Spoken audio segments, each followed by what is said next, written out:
Hello and welcome to DDOCast episode 516, recorded live on very early Saturday morning, April 28th. This is about as early as I will ever do a show, that's for sure. With me this week, we have Evennote. Welcome back. Thank you. I still don't look like a bear. Well, there's no bears in this shot, so this week's I did screenshot. email you a kobold shot. This week's screenshot, Raventhorn attempts to make contact with the Great Old One in the 364th screenshot of the week. Thank you, Claver. This would have been a really great one for St. Patrick's Day weekend, because it is green and green and green. I know, isn't it great? I'm a fan of green. It's a little monochromatic, but green purple. My main is green purple dragon knight, so there you go.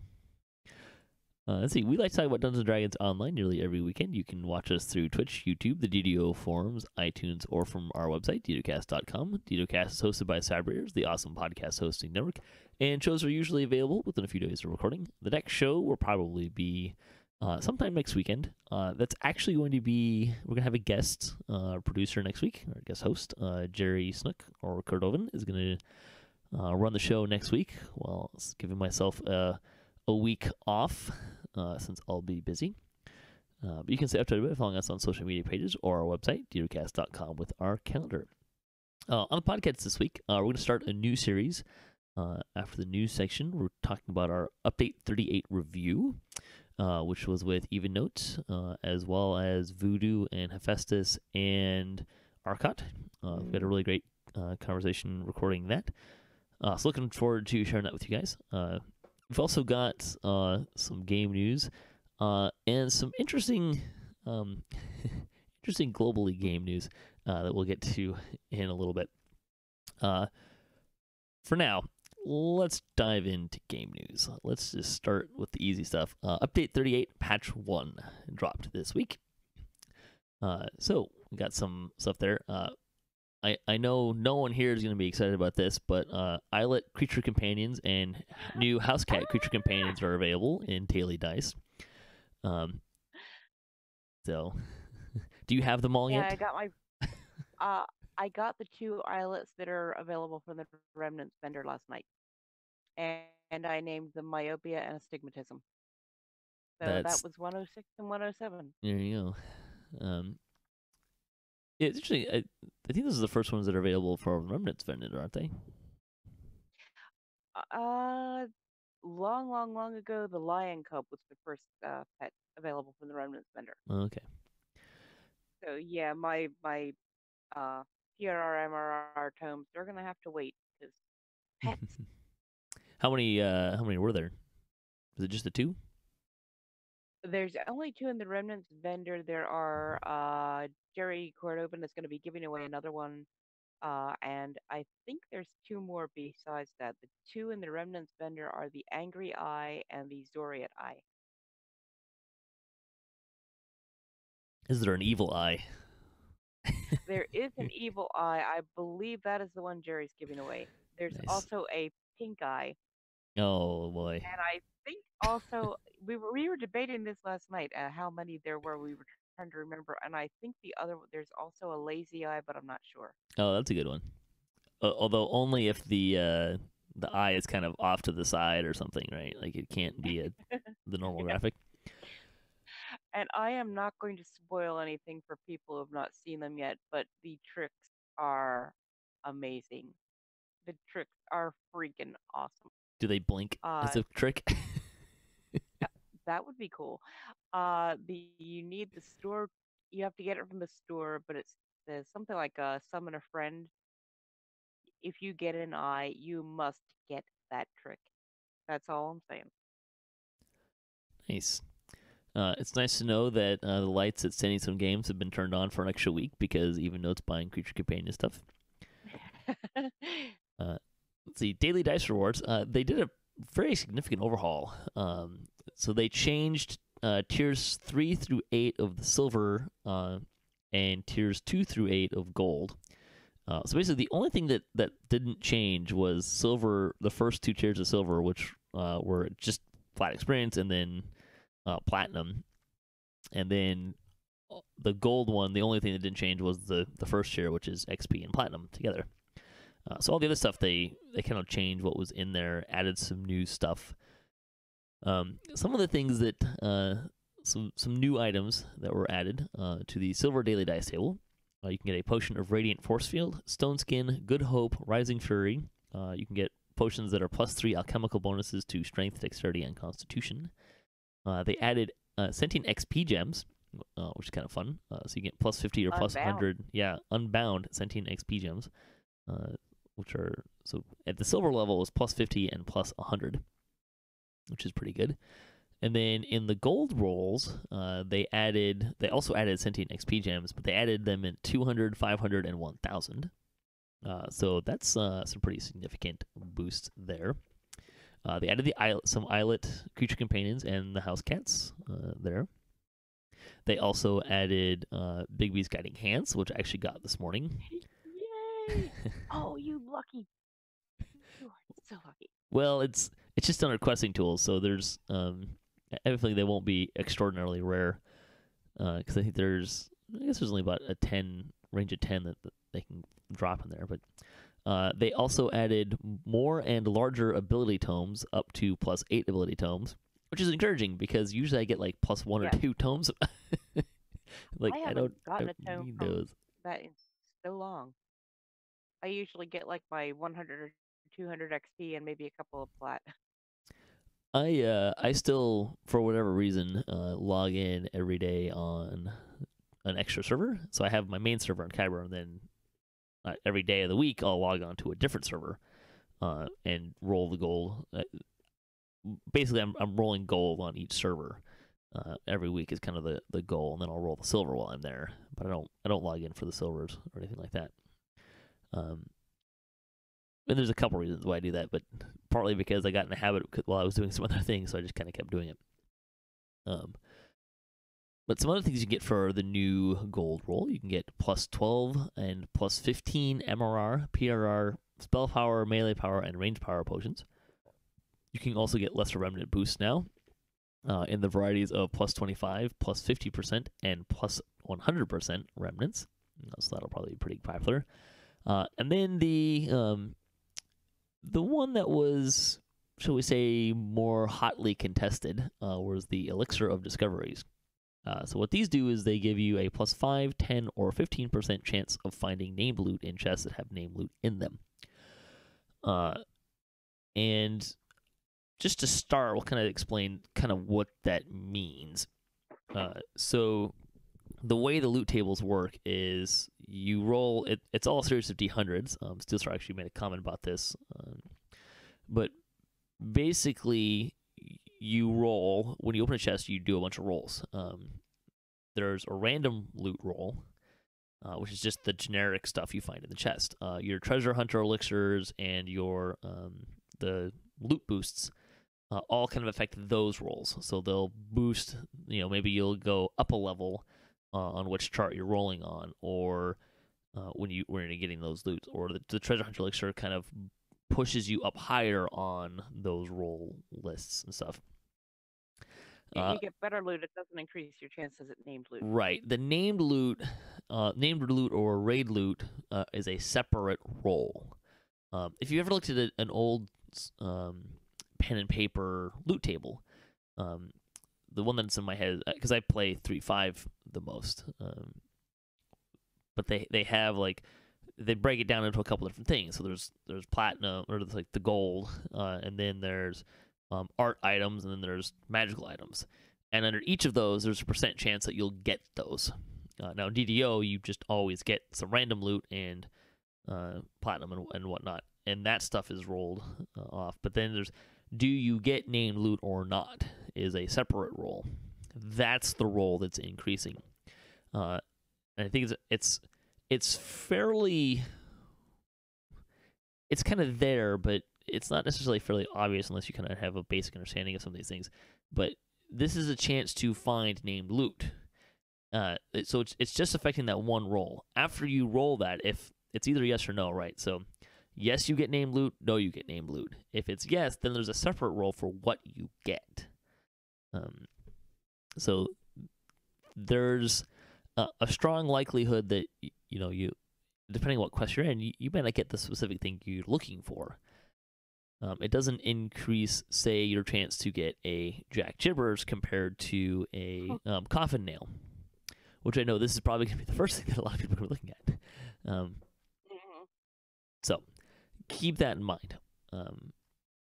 We are speculating that this is it's going to be a boost like a Slayer boost or an XP boost where it just kind of takes while you're running quests and stuff like that. It does work on raid loot. They did mention that specifically. So there you go. A lot of people are looking at this as kind of pay to win.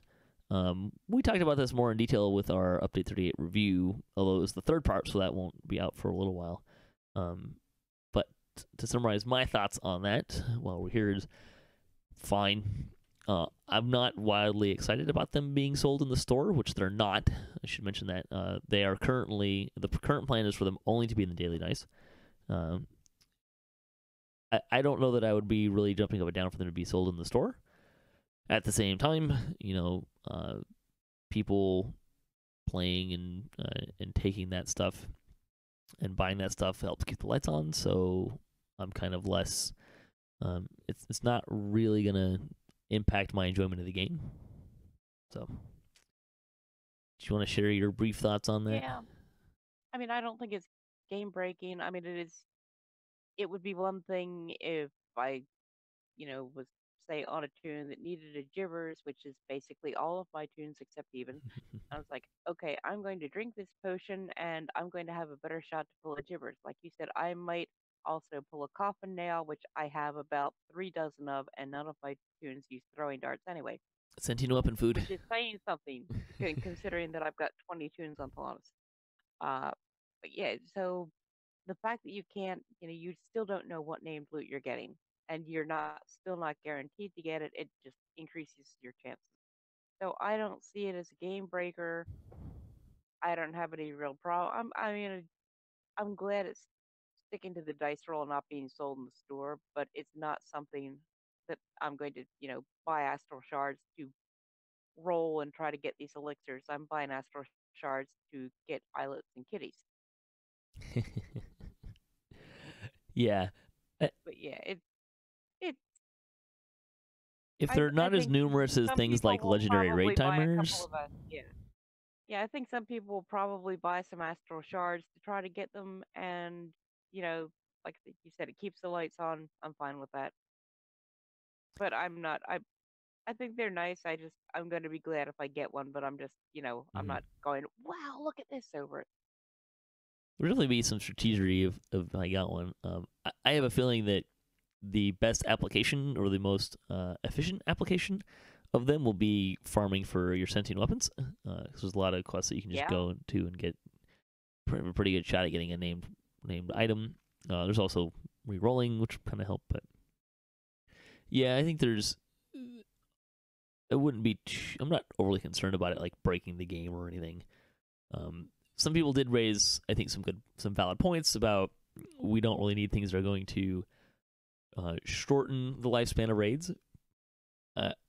If I had a choice, I would say it probably shouldn't apply to raid loot, but they didn't ask my opinion before they made it. So, I mean, I'm torn on that. If say I get one and I'm in a raid and I drink it and it helps me pull the ideal item that I want, I'm gonna be like, yeah, these potions are great. Yeah. Other than that, yeah, I would have definitely been fine if raid loot had not been included. I'm kind of surprised it was.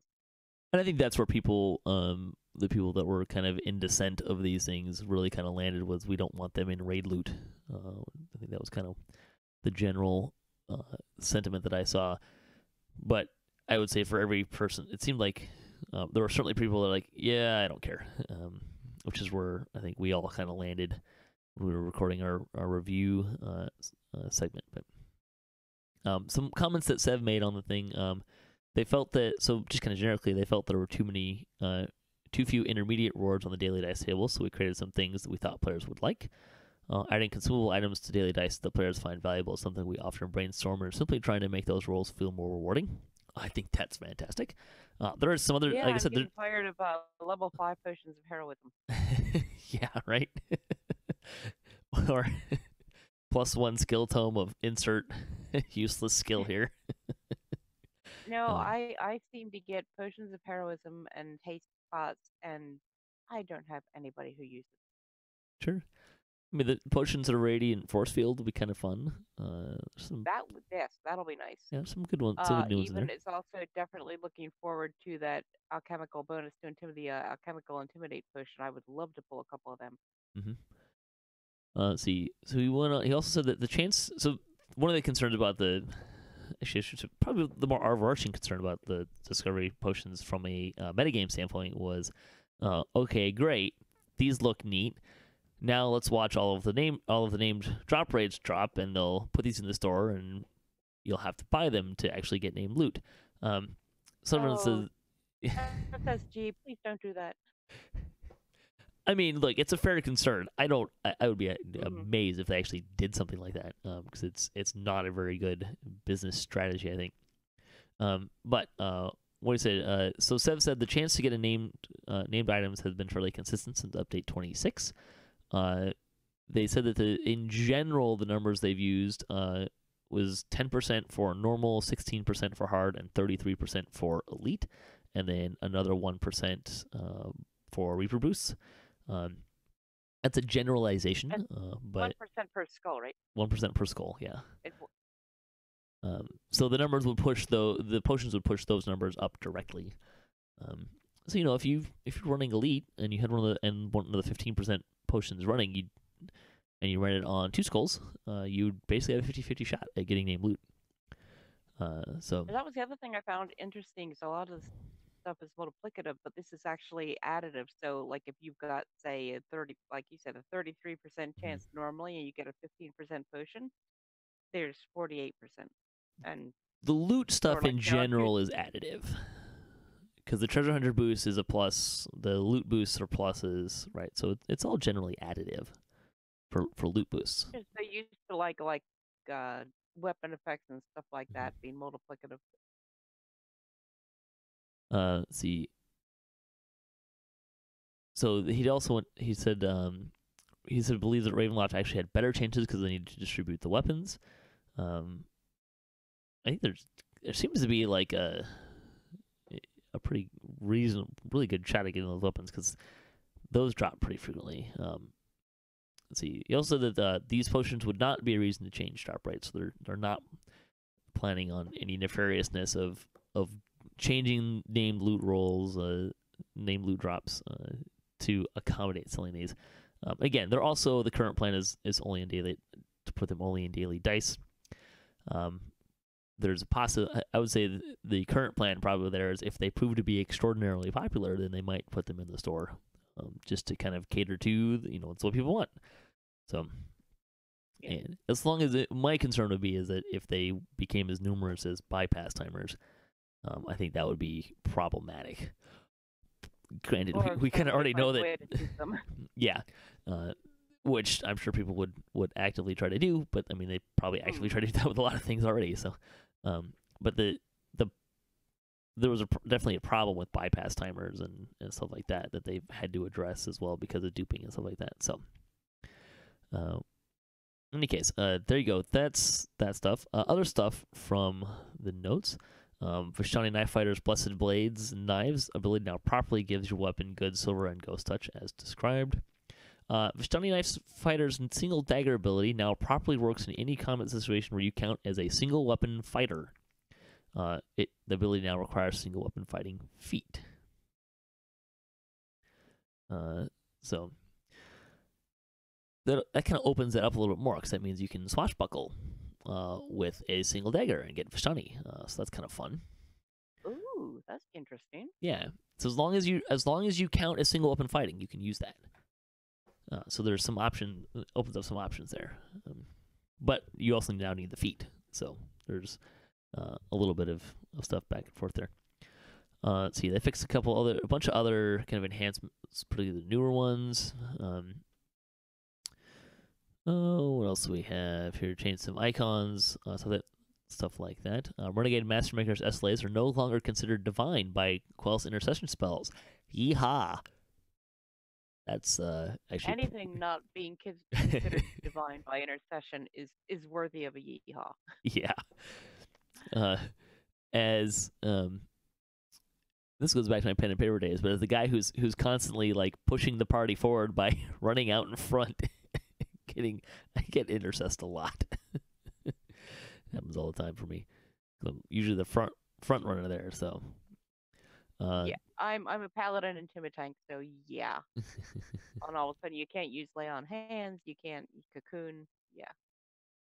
They tinkered with some of the rune arms, so the tier 4 and 5 force, acid, and B shots now fire their projectiles in a slightly narrower pattern.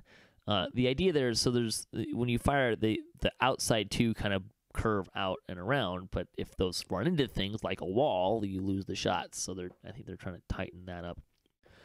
They fixed an issue with the 12th anniversary armor on some skin colors. They also updated the descriptions of the iconic. I didn't get to see the glitch before they fixed it. They changed, or the long descriptions of the iconic heart and the epic heart of wood have been adjusted to properly indicate that level 30 is required. It feels like they should have done that a while ago. Yes. Again, the molten silver gauntlet should now more reliably add silver to weapons. I've seen that released note before. Let's see, many undead from Ravenloft, Slave Lords, Temple of Elemental Evil, and the raid riding the Storm Mount now respond to positive and negative damage like proper undead. Thank you. Halla freaking Lula. Yeah, I can't even talk today. Halla freaking Luya. Good morning. Quells now better target their intercession against those who are in divine epic destinies instead of anyone who happens to have a divine epic destiny. Makes sense. That will come in handy, I'm sure. I mean, I like that it's less likely to target me again. So, monsters from Disciple of Rage were added to the respective monster manuals. They did some kind of fixie stuff with the Disciples of Rage pack. So, a bunch of little, just kind of some fixie stuff. They fixed an issue that could cause side rewards not to be selectable. So that's great. I'm really curious of what this actually means, but Esmeralda is now better with names and faces. They also fixed Memoirs of Illusionary Larcener. Let's see. I think that kind of covers... they fixed an issue that could cause game server issues related to an SQL server disconnection, which I think is why they've been having some extra restarts of late. So hopefully that will kind of nip that. All right, let's talk about stealth play and Reaper. So there's some. It kind of came up. It comes up every once in a while, I think. There are people who really love stealth play, and that's fantastic. I think stealth play should be part of the game to a certain extent. Where they came out and explicitly said stealth and solo play are intentionally not supported for Reaper. So what they're saying is basically the way that they've designed Reaper and kind of what the goals that they in mind with Reaper. They are intentionally not making it easy for you to solo. One, people do, but that's not the design intent. That's why you have penalized self-healing as opposed to promote group healing, stuff like that. The other part of that is stealth is intentionally not supported for Reaper. So what they're saying there is they don't want you to just be able to sneak through a quest and get a really easy Reaper completion. In fact, something that I failed to mention, because it wasn't in the release notes, there was a change to Amber Temple, which was not in the release notes. Part of the reason why that was not in the release notes is because Jerry just missed it. And there was some stuff going on, and it didn't get caught by anyone, so they didn't put it in the release notes. Even then, he said he wasn't really sure he would have put it in the release notes anyways. What they did is they moved... they changed how some of the cards work. So some of the cards in Amber Temple, you'd pull a card and you would, the card determines where the icon is. But some of the places where the icon was, you didn't have to go find any passwords. It was really easy to do. People were basically farming 10 Skull Reaper for XP. And that is not a desirable design for them. I would say that it's probably not a desirable design for us. I don't think... my general experience is people tend to get burned out if they run the same 4 quests twice a day every day. That's kind of how that's how I tend to experience the game. It's the reason why I don't really like daily runs. I like changing the scenery. But so they changed some of how that quest mechanics work, because their design goal is not for us to just be able to cruise through Reaper content without really. It's not supposed to be ridiculously easy. That's kind of the overarching thing. So Severlin came in and elaborated a little bit, because a lot of the responses the devs were initially giving had more to do with stealth completions in mind, not so much assassin playstyle, which are kind of two different things for them. So what Severlin said was, because Reaper XP rewards are heavily based on quest completion, they don't want to make stealthing to the end reward a thing. Creatures, including Reapers, probably won't change to allow people to stealth entirely through a dungeon. However, assassins specifically need to be looked at, because their playstyle is particularly impacted. We'd love an assassin to be able to sneak up and take out a Reaper, although I don't think you can, because I think they have Death Ward. I think you're right. I'm not sure how that would work. We would love to be able to allow for that, so long as it doesn't lead to the result of stealth groups bypassing too much content to get Reaper XP and a handful of quests to make that behavior too rewarding. They have some ideas brewing along those lines, which he doesn't want to get into until he has a chance to have a group discussion about the specifics. He suspects players will see them testing some things for assassins in the near future.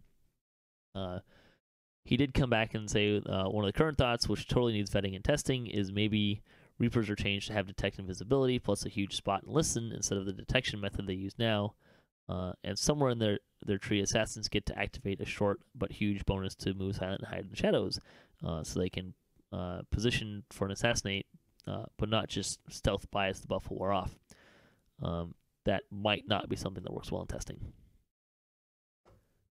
So there you go. There's definitely a tension there with a lot of things, with especially when you talk about Reaper design.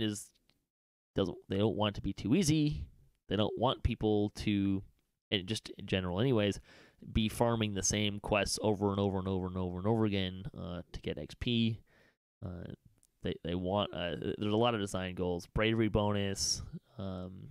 They've made changes in the past to how much XP quests give.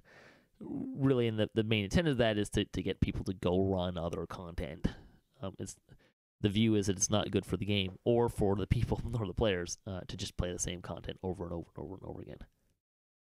It is really a dilemma, though, because how do you make it so you can't get all the way through a quest on stealth and yet still keep it friendly for something like an assassin whose entire style is. I do kind of like the idea of just like making it,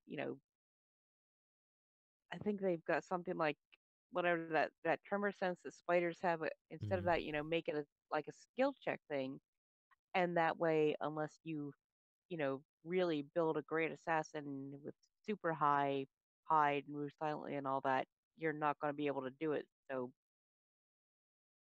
I think you're you sort just of putting the effort in other places to be able to do that. I don't really see a problem with just giving them detective visibility and high spot and listen scores. Yeah, I mean, well, that's exactly what I'm saying. Instead of like having something like, right, and I'm just using spider tremor sense because it's the only thing I can think of. It's not a great example, but they detect your footballs. Instead of giving them something like that where they just have it based on your skills, they have a spot and listen. Your hide and move silently surpasses theirs. You're through. If not, you get to fight a Reaper. yeah, I think there's an argument to be had that you don't necessarily need to be able to stealth past Reapers. A group of mobs, if there's a Reaper there, yes, that may make it harder for assassins. It makes it harder for everybody. I mean, that's the point of a Reaper, right? Like we said, the Reapers have Death Ward, so it's not like you can just run up and assassinate them anyways. So I don't know that you necessarily need the huge boost. Part of me likes the idea of having a huge boost because it makes it easier to go up and assassinate things.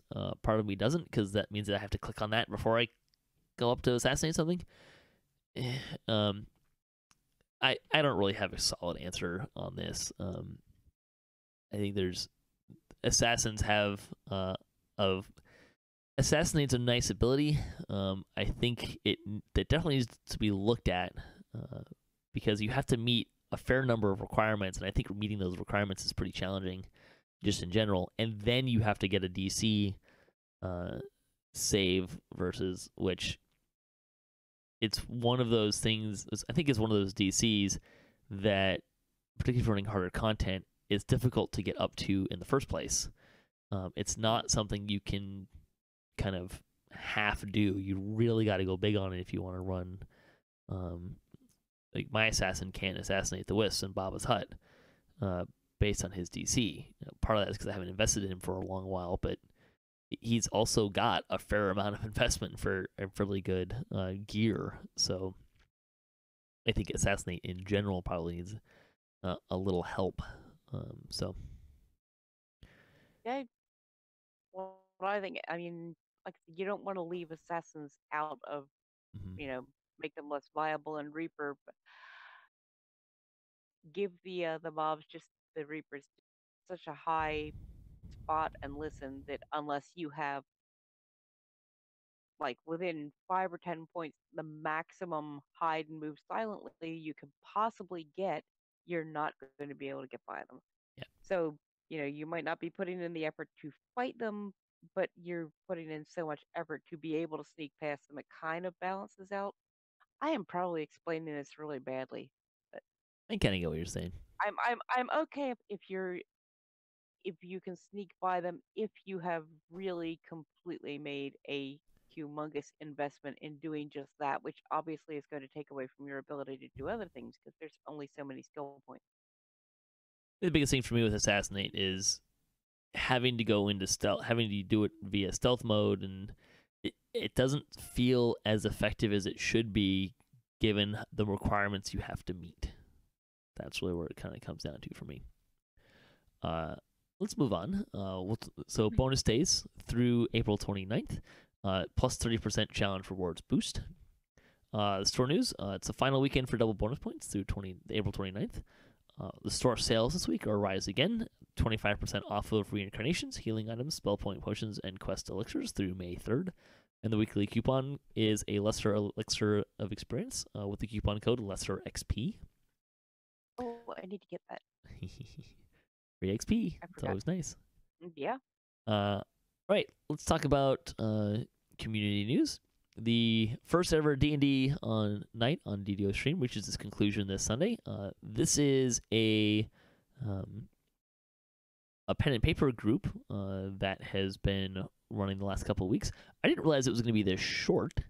I think this is only the third weekend they played, but they're doing a shorter Ravenloft module that Evil Beaker, one of our guests on the show, and also one of the guys on DDOCast, is DMing that.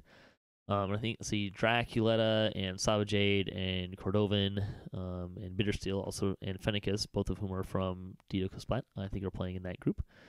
It's kind of fun. I've poked my head in a few times to see what they're up to, but if you it sounds like it's been really well received as well. So I think there are plans, or there are things happening in a planning stage to make that happen and continue. Fumbles and Fame is an intern. Sorry? It's been really interesting. Yeah, good. Fumbles and Fame is an international Discord community that also streams DDO on their own Twitch channel. You can check that out. See the guild for the week, the Legendary Warriors of Galana, or a Galana-based guild that has level 200 and has hundreds of accounts and is actively recruiting until mid-May. There you go. I should also give a shout out to my guild, the Lava Divers on Kyber, who reached level 200. Congrats, guys. About time. Way to go. Yeah. See the We're comment. stuck in the 160s. I kind of want to stay there because our guild name is green. Yeah. See the comment for the week. You can actually, I think you can change guild. Can you change the guild colors? I can't remember. I think you can, but I never mess with that stuff really. Yeah. The comment for the week. If Braun Pitt starred in a movie, what would the movie be called? Ooh. Disaster Artist. Except that name's already taken. Uh, we just ran the new quest last Hmm. night where you've got to curl up in his bed, and I went through the different dialogue options because I wanted to find out why it smelled like perfume. So the first thing I'm thinking of for some reason, it smells like Team Spirit. That probably wouldn't work too well. Sure. Let's see, the fan site news. Oddly shorter. I think Cordovan had less time to poke around this week. Let's see, we got a shout out for part 2 of our strategy guide for Old Baba's Hut. We hope you found that very helpful. We wish you luck running that. Dido Players News. Experience Dracula's Rage. You can check out that show. Sip from BioBreak. I think he's a writer from Masterly OP as well. Yeah. Got an invitation to dinner, so he ran an invitation for dinner and wrote about that. It's really fun. He's got a blog series right now. He's going through Ravenloft. He's really enjoying it, but it's really fun to kind of catch that view a couple months removed from my own first time experience. Right. A Very Bad Guild experienced failure in the Lords of Dust. Ozzy Plays is starting a new season of DDO on YouTube. Gameolio Dan is a lifelong Lord of the Rings online video maker, now doing a series on Dungeons & Dragons online. Welcome to this side of things, sir. Tito LP ran an invitation for dinner on Heroic Elite as well. And the Cordovan got attacked by bears on Soluna. Well, it just came out so you could buy it, so that's probably yes. part of it. But it's good to see that it didn't, 2 weeks later people aren't fed up with it. That, I think it's Ravenloft is really going to hold up well as time goes on. Yeah, I hope so. It certainly is worth running every life for sure, I think. All right, let's talk about some fun general gaming news. So this involves Daybreak. So some of you may be aware of this, but I'll try to kind of summarize and catch people up that don't. So the short version is Daybreak's not parent company had their assets frozen by the U.S. government. What do I mean by that? So Daybreak's supposed Russian parent company, Columbus Nova, had their assets frozen as part of some moves that the U.S. made in, shall we say, global politics with Russia. It was part of the asset freeze. So there's some confusing things at this point. In February of 2015, it was announced that Columbus Nova, an investment management firm based in New York, announced today that it has completed its acquisition of Sony Online Entertainment LLC, a recognized world leader in massive multiplayer online games. And then they promptly renamed Sony Online Entertainment to Daybreak because it's no longer owned by Sony. That makes sense. Fun fact, that statement is no longer available on their website. Probably because they're trying to distance themselves from Columbus Nova because Columbus Nova had their assets frozen, and that's kind of a problem. So Daybreak recently said it was current executive chairman Jason Epstein, former senior managing partner of Columbus Nova, that acquired Daybreak, not Columbus Nova itself. That distinction was never corrected in the past, so they're correcting that now. Which, I don't know, seems awfully convenient. It does. On the other hand, am I allowed to mention... Oh, you mentioned Massively OP, right?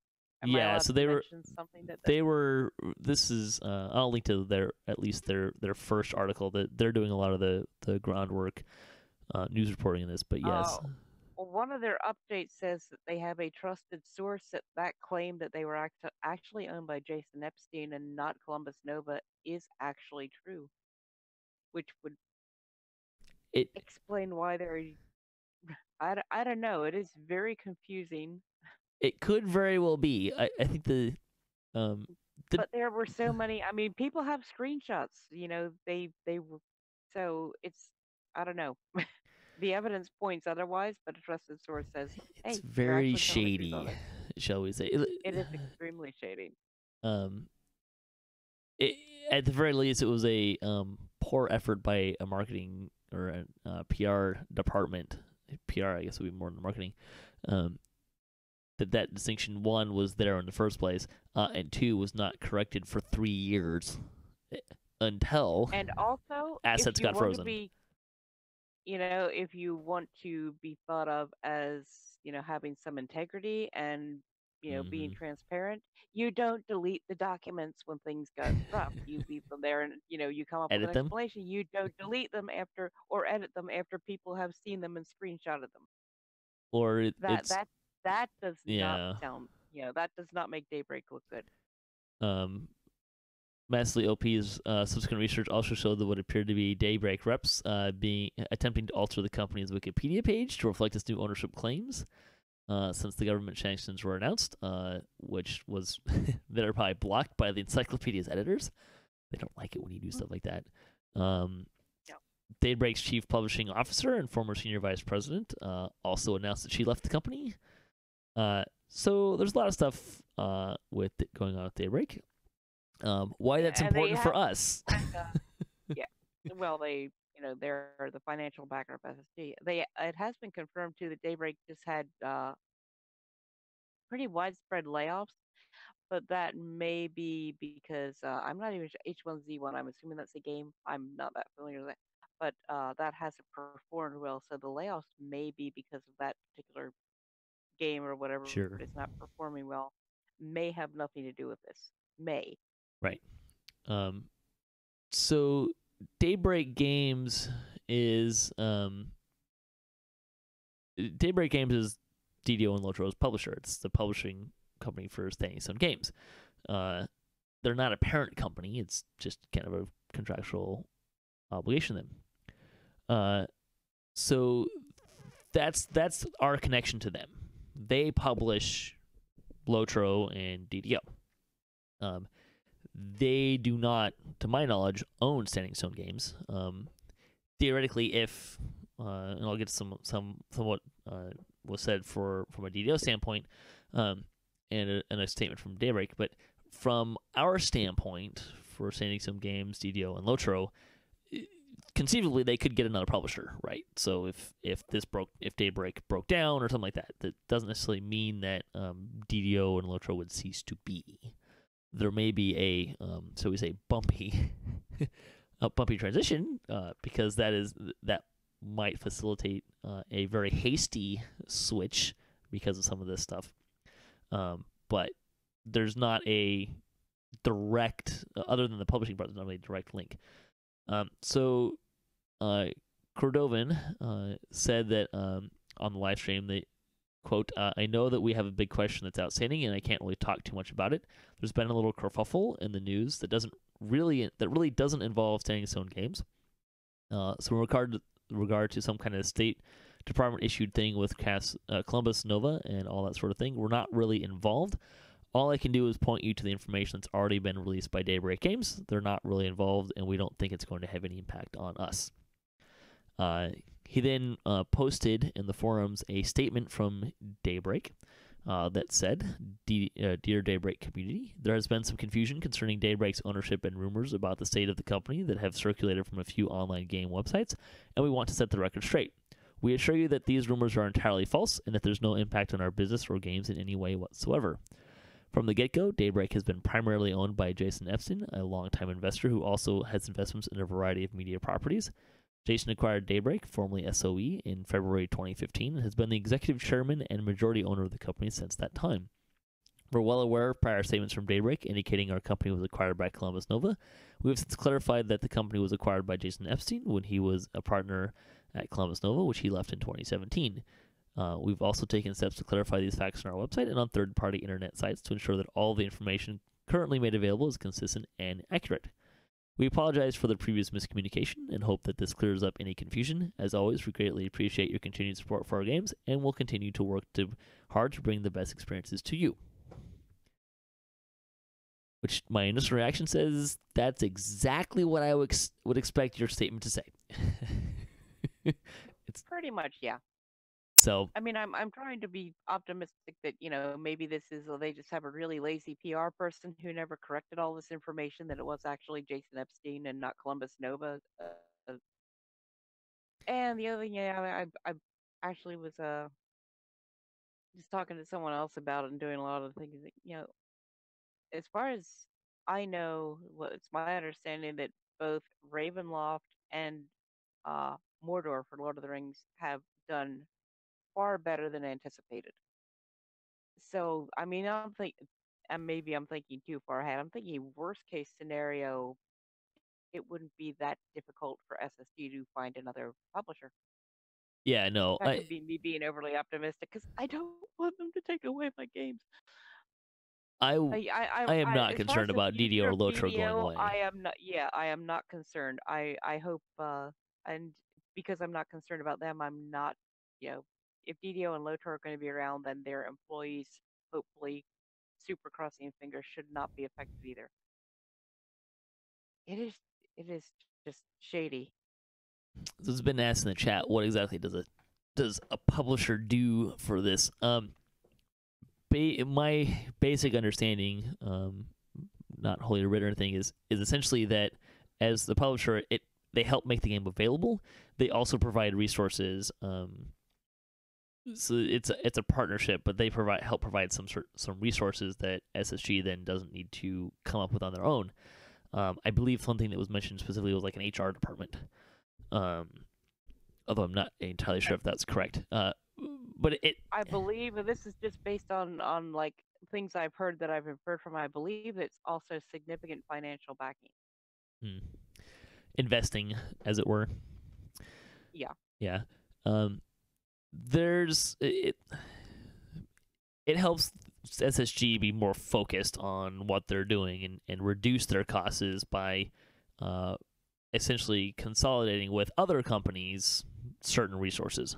That's kind of how the publishing thing works, to my basic understanding. Yeah, as far as Daybreak goes, it feels like they're in damage control and trying to rewrite history, more to their benefit, which is pretty shady and doesn't make them look very good, even if everything they're saying is true. So that's kind of a bummer. I hope that their games are not impacted by that. I think SSG's games are a little bit more insulated than games that are actually being developed by Daybreak and owned by Daybreak themselves. Because, like we said, SSG has the ability to, if Daybreak was found to be in breach of contract or ceased to be and had to break the contract, SSG would have options to go other places. That could potentially impact like dollar amounts and impact the game in that way. But I don't think the game's going to disappear because of this. So there you go. There's the fun news for the week, and we'll try to see where that goes. But if you're interested in kind of following update on that, I would recommend spending some time at Massively OP. I think they've been doing a pretty good job of covering that stuff. Yeah. Somebody said they read in one of the comments that they've like hit a record for a number of updates on a single story. They're up to 9 on the layoff story now. I'm sure. Let's jump into Lightning Post really quick. We did have a comment from our show last week on Baba's Hut. This came from Rose. She's talking about the global invulnerability will block magic missiles. It strips your lower level buffs, but it also strips their lower level buffs and spells. It strips monsters of their displacement if they walk into it or if you cast it on them. Don't underestimate older spells. Great use of that spell, which I don't think I've seen anyone use outside of Hound of Zoriat. It's not a very popular spell, but it's a great use of it for sure. So I wanted to make sure we showed that. All right, we're gonna close out the show. Do you want to plug anything here, Evennote, before we head out? I think I am probably going to call my stream for tomorrow night because the pen and paper stream that there is on before mine, and especially since tomorrow's their last night, I think I'm just going to call mine and let them have as much time as they want. But yes, normally streaming with Even 11 o'clock Sunday nights on DDO, twitch.tv/DDO stream, and you can come and watch me die a lot. Yeah. And that's all I'm going to plug for now because I'm got some blog and update work to go on our DDO. Speaking of dying a lot, DDOCast will be back May 8th. We're still in our hiatus period, so thanks to Evennote for joining me today, talking about the news, and thanks to all the contributors of DDOCast and all the guests. and Sandy Stone Games and Wizards of the Coast for supporting us. And thanks to Cyberus for hosting the podcast. If you want to support the show, you can catch us on. You can go to our website, DDOCast.com. You can also support us on Patreon. If you have a DDO-themed webpage or Twitch DDO and you'd like to be featured on our website, go ahead and send me an email, and we'll get you on our website list. If you're looking for people who are Twitching, that is also a resource for you. If you'd like to be a part of the show or have a comment on this episode or a question you'd like to hear us answer, maybe something you'd like to hear us discuss, or you just want to say hi, you can leave a comment or you can email us at ddocast@gmail.com. And, of course, hit us up at ddocast.com for show notes, MP3s, our calendar, previous shows, and other fun stuff. You can also find us on social media. I'm at DDOCast on Twitter, and you can follow us there for the latest cast updates. Our closing tip for the week comes from Stacey on Kenneth. Past lives are the most important thing to get. I don't know if I necessarily agree with that, but I know a lot of people really like their past lives too. So with that, stay tuned for part 1 of our Update 38 review.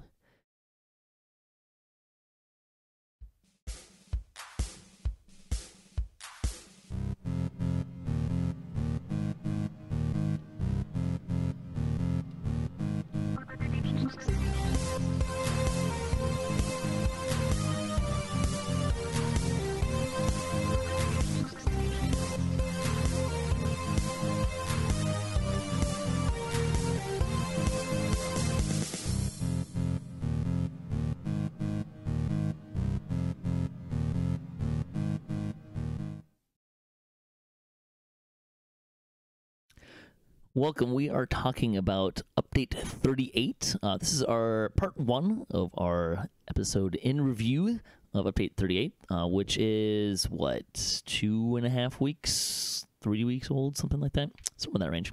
I'm your host, Patrick. We have a bunch of guests to talk about this with us today. We'll just kind of go around the table here. Evennote, welcome back. Thank you. Nice to be here. We have Arkat. Good evening. Thanks for having me. Our resident monk expert. We have Voodu, our resident druid expert. Hey, everyone. And then we have Hephaestas, who does artificers, and I think druids as well, right? Not too much druids. Not too much druids, no. but you're our artificer, our resident Definitely artificer. artificer, yeah. So we've got Hey, a everyone. really good cross-section here of got our experts in, and Evennote is still an expert in things. I am? Cosmetic pets. Cosmetic pets. Yeah, there we go. Cosmetic pets and dying a lot. Yes. So, like I said, this is our Update 38 in review. I like to review each of the updates as they come out, kind of give our thoughts on that. So we've got Update 38 is not necessarily a huge update overall, at least if you like in terms of what's in there. But there's some significant parts to it. So artificers, druids, and monks saw some pretty significant changes. There's 5 quests, which is, in terms of a content production, pretty large for an update, especially if you consider, because I think we had 5 quests in an update, in the Mines of Tethymar update, and then we had Ravenloft, and then we had this one, Disciples of Rage, which has 5 quests again. So in the last 3 updates, we've gotten, what is that, 22 quests and 2 raids, Yep. and an Explorer area. So that's a pretty significant pile of content, which is great. There's some other little stuff, but in terms of the other stuff is fairly small, this update, but we'll talk about a little bit of that as well. Let's just start with the quests. So we've got 5 quests. There's kind of a little bit interesting kind of chain here, right? Because there's 1 quest, the intro quest, then 3 quests which you can do in any order, and then the capstone quest, which is a little different than what they've been doing, which has kind of been more of a couple pre-quests and then a capstone quest at the end. Start with Evennote. What do you think of the quests? I really like them. I like the way that they kind of reference older DDO quests. You know, you've got Brahm Pits in there, and I'm just drawing a complete blank, but just some of the, like the Stulatar Drow from Syrian Heights, stuff like that, and the whole beacon in the harbor thing. They're fun. I get lost in them a lot. And I really, really, really, really want the charisma helm from the penultimate quest, the one before the capstone. Yes. I really want that helm. It's a nice helm. The helms in general are pretty nice. We'll talk about that Mhm. later. We should note, just for our listeners, that Evennote getting lost is a pretty common thing. So, Hey, a Big Beast guiding hands actually came about partly because of a blog post I wrote. No lie. yes, and you put them to heavy use in a quest in the market barracks once. I just want to put the lost part into a context for We people. filled it No, up. even. We filled it up with like about 150 various colored Big Beast hands. It was gosh. freaking amazing. It's I hope all- you took screenshots. Actually, I think there's a screenshots, video hell, of I it. can read them. All right, Arkat, tell us what did you think about the quest here? I did notice the reference back to a small problem in the Madness of Crowds quest. Honestly, I thought it was a little too much like a small problem, but see you know, that. it was but it was it had to be somewhat like it because it's Brawn Pits. He's out in the middle of the jungle someplace, so it was going to be somewhat like it. The last two quests, the wife and I ran those on Elite. The very first time we ran them on Elite, and I got to tell you, we struggled with the last two quests because we weren't aware of the beholders at the end. So it was it was kind of a surprise, and we weren't ready, and we didn't prepare properly, and that made those last two quests pretty difficult to complete. But overall, I kind of like the question. I like the idea of dousing the light there in the harbor. Hephaestus, what about you? Let's go to you next. All right. So when I ran the quest for the first time, I didn't like to run them on Lamania.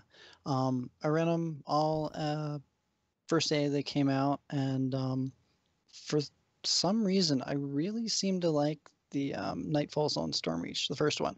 I don't know. I feel like it really did a good job with kind of like showing the night market, and I just love it when they show more of the world that is in the game. Like we don't always see the rest of the market, all that stuff. And I thought the beacon part was really cool too. The middle ones, the other what, 3 quests? I don't know. I didn't find them as interesting. And then the last quest, I'm not a big fan of. Might just be because I had to farm that one quite a bit, but I don't know. I definitely agree with what like Even was saying. I really do like when they reference other packs. With Brawn Pits, that was great. And Iona, I really thought that was pretty cool. One thing I really like though, and again, going back to Night Market, I really like what they did with Fred. And I don't know if everyone here's tried it out or at least knows about it, but the optional you can do with getting the Mind Flayer to help you out. I'll just keep that general in case anyone hasn't seen it yet or tried it out yet. Yeah, we can But keep I it like that. spoiler light, we'll say. Yeah. Keep it spoiler light. Yeah, I don't know. The other thing I will say, I don't know. I found the green poison parts or whatever that in quarantine to be really an interesting kind of mechanic. I kind of liked that because we've seen it in Market Death, we've seen it in Curse of Strahd, but to have it as like an ongoing effect through the dungeon while you're kind of doing this mindless thing of just subduing villagers, I thought that was kind of unique, and definitely made it more exciting than if we just had to run around and subdue the villagers. Definitely made it better that way. So it would be my little 2 cents. That map in particular is kind of an interesting map because it kind of crosses itself in that little area too. So, Voodu, what do you think? Love it. I love that we got 5 quests. I love all of the references to older content, from obvious ones like Brawn Pits to more obscure ones like Gold Scuttle hiding up there in his little date night hotspot. I just thought that was hysterical. I don't think I've found him think yet. Kobolds have needs too. You know, they. Still hate you. I think it's a good looking pack, and I really like Madness of Crowds. This is my favorite one. There's so much to love about this quest, from the sort of misdirection, and I will agree that it does feel, you know, it does feel a little bit like, at first when you step in, it kind of looks like Under the Big Top with the tents there, and then you get a little bit further and it kind of looks and feels like a Small Problem. But that aside, the sort of open architecture where you have, you know, it's not just you know, follow the hall. You know, it's just a big open sandbox, and you got to figure out where to go and what to do. And at first, it seems like you got to get through that door at the end of the road, but that's not at all what you're doing. And I love how like all the optionals interact with each other. Like if you befriend the Sulatar, then the Valkyr are against you. If you befriend the Valkyr, then the Sulatar are against you. If you appease all the gods at the altars, then you know the elementals in the end fight for you instead of against you, etc. So the interactions with all of the optionals that have meaningful play on how the quest plays out, instead of just giving you a couple thousand XP, I thought was really, really cool. Yeah, I'd say the thing that really stood out to me in this quest, and it's somewhat noticeable too in I think Mines of Telthimar, and even going back to the Multitude of Menace and the Archon's Trial chains, is the story of these chains is in these packs is getting better. I think the story arcs of Mines of Telthimar and this one in particular really feel fleshed out more so than some of the ones in the past. That's true, very true of Ravenloft too, but it's kind of hard to really throw that one out there because I mean it's already there, right? You're pretty much given that. They were given that as an architecture because they're using that content.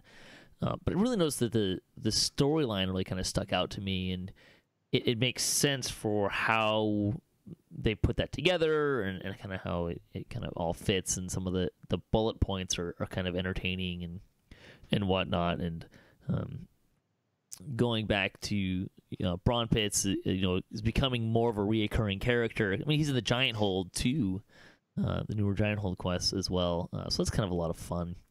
I did have some interesting moments personally of my paladin running my paladin.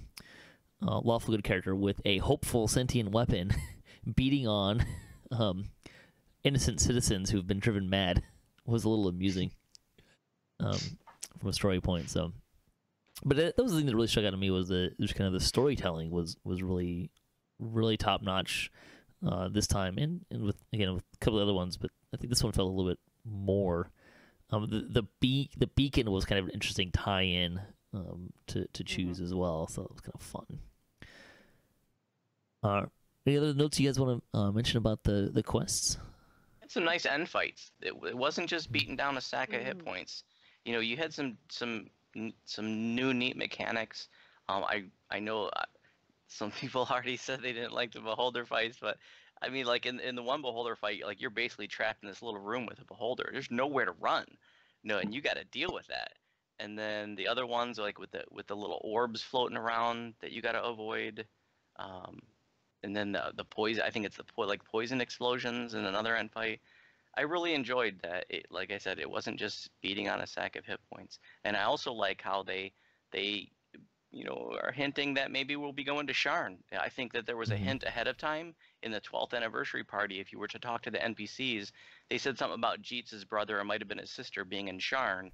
And now, at the end of this one, we learned that this beacon was taken to Sharn. So we kind of, they're steering us, I think, in that direction. That would be really neat. Oh, That's that would cool. be. I missed that reference. Yeah, I don't think I even got that. And I personally had more trouble with the floaty eyeballs than with the beholders when we ran it. Yes. We do the first 3 on Elite. Me and my guildie, who's a favorite. I was on my pally. He was on a favorite soul rogue, and the beholder was nasty, but those eyeballs were, no, they were awful. You don't get a lot of use out of PRR, MRR against those eyeballs, so. Nope. I didn't even notice this until one of my channel viewers pointed it out to me, that after you do the first quest, in the harbor, in the public zone, that beacon goes out. Yeah. Mhm. So that to me, and that's almost definitely saying like there's going to be a sequel. You're going to have to go find this beacon and get Oh, it yeah. back. Like that's definitely gonna be a That thing. is cool. Yeah. The one thing that I think I didn't really like about the quests is kind of more of a mechanic thing, because all of the quests you have to talk to someone to have them send you there, which means you can't red box them. Yeah. That's kind of the one thing that I didn't really like about this. I do appreciate that they're kind of trying to make sure you go through the story and experience that storyline and everything like that. But I think from a grouping standpoint, it's kind of nice to not, when you can just red box something and not have to worry about, am I flagged for the, raids are one thing, and flagging for raids makes sense and everything like that. But it's nice when just kind of your generic everyday questing, it doesn't have to be a huge concern. You can just kind of go run things. But having all 5 of these quests, like, you have to talk to someone, which means you have to be on the right part of the chain to go there, is a little bit of a downer for me. Let's make Yeah, sure, like if since we talked about Okay. the eyeballs and what a pain they are, let's make sure all the viewers know that if you blind the eyeballs, it insta kills them. True. Yeah. Yes. Spoiler light. Spoiler light. Mass Come on. blind. It's always been in the game, though. It's That's true. not something new. We have had eyeballs for a long time. Mm-hmm.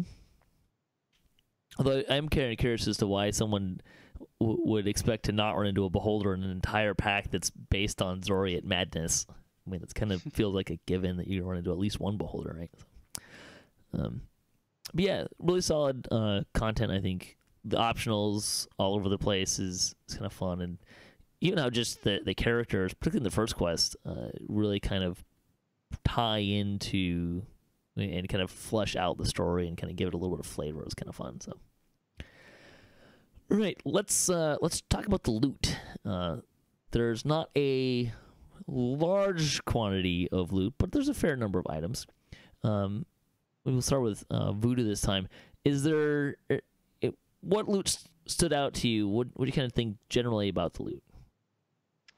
Well, I will say I was going to try to look up a date, but you picked on me first. So I think it's been about 4 years on my main tune, my Druid Ginger Spice, that I've been wearing the same armor and the same shield. And it's finally being replaced. It's nice to... I love the armor and shield, but it's really cool to finally be wearing something new. So that really stood out for a Druid. We've got, some non-metallic armor, non-metallic shield. Both are very, very highly defensive, which is great for the way that I play my caster Druid. So those two stand out to me. I also really like that, we got a plus 19 stat helm for every stat. I have mixed feelings about some of them, but like you said, we didn't have a lot of loot, but I think there's some interesting things there. I hear that the beacon, the new, I think it's called Beacon of No, I don't know, whatever it's called, the new filigree set is supposed to be really great for melees in Reaper mode. Mm-hmm. Yeah, I bet. Hephaestus, anything stand out for you, and what did you think about the loot? Well, I thought the loot was pretty decent and kind of on par with right after what we would have expected right after Ravenloft. I was not expecting, even though I really should have with the changes that were coming to the classes, that some of the types of items that we got. But I was just thinking, like, the week before it hit, that I was like, man, wouldn't it be nice to get more repair amp and more negative amp in this game, in late items. And like, lo and behold, we get some items that help that out. I thought the Pale Master set looks good. I don't know if it actually is good because I haven't played my Pale Master for a long time. I love the Renegade Champion set. Times an extra crit multiplier is fantastic, and it's really great because they were pushing the whole Master Maker tree, and it's not really offensive. So this set really will help out Master Makers. And then with the helms, I think the helms are also great because we didn't get any in Ravenloft. I know I was going after, I really needed, with the new moving our gear sets around, I really needed a wisdom and what am I thinking? will save. I needed a will save spot, and lo and behold, we get a will save item. So I think they're pretty good. They're not, nothing's crazy. It's about on par what we'd expect. But I definitely did have some fun chasing after some items that I can definitely use on my character now. Arkat, what about you? What stands out to you, and what did you think about the loot? Well, I think the first thing that stood out to me was the heavy warfare set. So the two maces that we should have gotten when Scourge was released from Ravenloft, well, we finally got them for this update, and they're actually pretty nice. They look very nice, and I got the pair and put them on my Scourge, and they actually do some pretty decent damage. So I was happy with that set. I noticed that the Giant's Platter Shield is good for 2 sets, the Seasons of Change set and the Wayward Warrior set. So that was the first time I saw one item good for 2 sets. So that was kind of neat. With the Scimitar and the Falchion, SSG has followed a trend over the last 3 updates. In the Mines of Tethymar, you got a Bastard Sword and a Great Sword that were basically the same, except they're just Bastard Sword and Great Sword.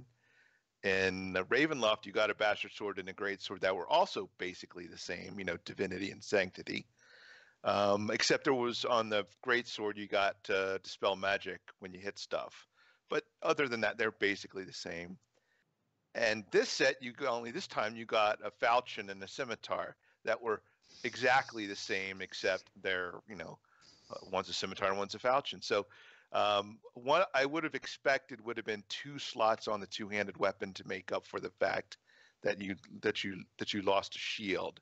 That would have been nice on the great swords and the Falchion, over these last few updates. But that's just a trend that I noticed. I liked the Stormreach Guardian's helm, and the best helm, though, or the helm that I liked the most, was the Drow Sage's Cowl, because of the plus 80 healing amp. I thought that was, when I saw that, that was really the most noteworthy thing that I saw. One complaint that I have is they did add a +9 Insightful Wisdom item, and that's the armor that Voodu likes so much, and I'm using it on my druid. And Constitution too, right? Yeah, +9 Insightful Con as well. That's right. But what they didn't do, and and I'm just not wondering why they couldn't have replaced the +9 Insightful Con. They should have, I think they probably could have done a +9 Insightful Strength, because there is no +9 Insightful Strength item, and this would have been the perfect opportunity to get both of those slots filled. But overall, I did like the loot. The repeating light crossbow is very nice, and the warhammer and the dwarven war axe are also pretty cool, especially if you critical. So, yeah, it was I thought that the loot was pretty good. It didn't really expand or raise the power level. It was kind of a sideways move. It added things in different slots as opposed to making everything +20 now instead of +19. I thought it was a nice lateral move for a lot of slots. Yeah, even though I've got the beacons of light and dark. They are nice, except that I don't have a heavy mace user, and we didn't have any other heavy mace users in the party, so I feel bad. They're kind of wasted. They're really nice weapons. I just don't have anybody except a cleric I never play who's not nearly high enough level anyway. The thing I really want is the Charisma Helm, just because Even finally pulled her Circle of Malevolence, so now I have to choose between her Charisma Ring and the Circle of Malevolence. It's like, well, her helm's not doing her any good, so I really, really want that +19 Charisma Helm. My guildie pulled the +19 Con Helm the other night, so I'm envious, especially because he's also pulled 3 +7 tomes in the last couple of weeks. Dang. Hot streak. Right? But yeah, what I'm after is how I haven't seen a whole lot else as far as loot goes. I pulled a couple of the new filigrees. I haven't pulled any of the really good ones yet, though.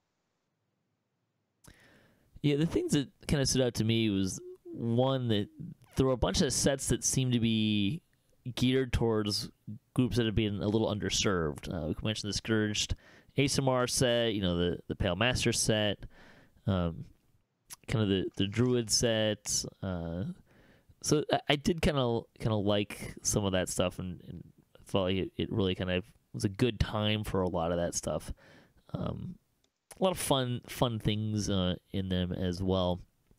The helms, I think, were really, especially we mentioned coming out of Ravenloft, not having helms in Ravenloft, and how those they really fit nicely. And I like that all of the stuff that's on each of the helms is a good word for it. It all kind of makes sense, right? Like the Con helm doesn't have like charisma skills on it or anything like that. Like everything really meshes really well.